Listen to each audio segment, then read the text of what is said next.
Ало? Ало, ај момент само со директорот да се чуе. Ајде.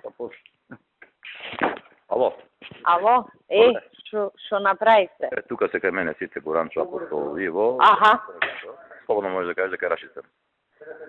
И што испадна? Испадна од 10 за припадник. Го има удрено несакајки незгодно. И овој починал што да прави, што е тоа?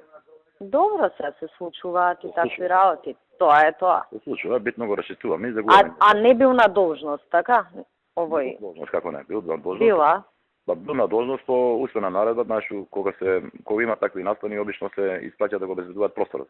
Значи он не го обезбедува премиерот, туку просторот. Да, јавен ред и мир. Митингот. Ништо се, тоа е.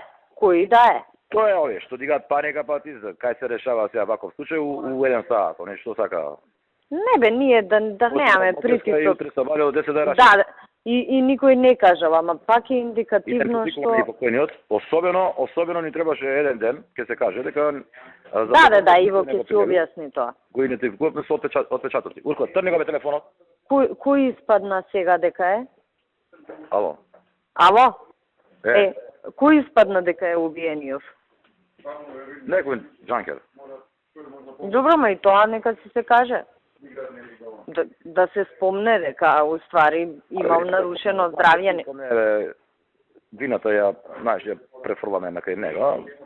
Джанкер, тоа е негова определба животна. Да. Не, добро се, ние и да е джанкер, не... Мисла... Не е решение да го утепа некој. У таа гужва... Добро се. За комуњарите, што да речам сега?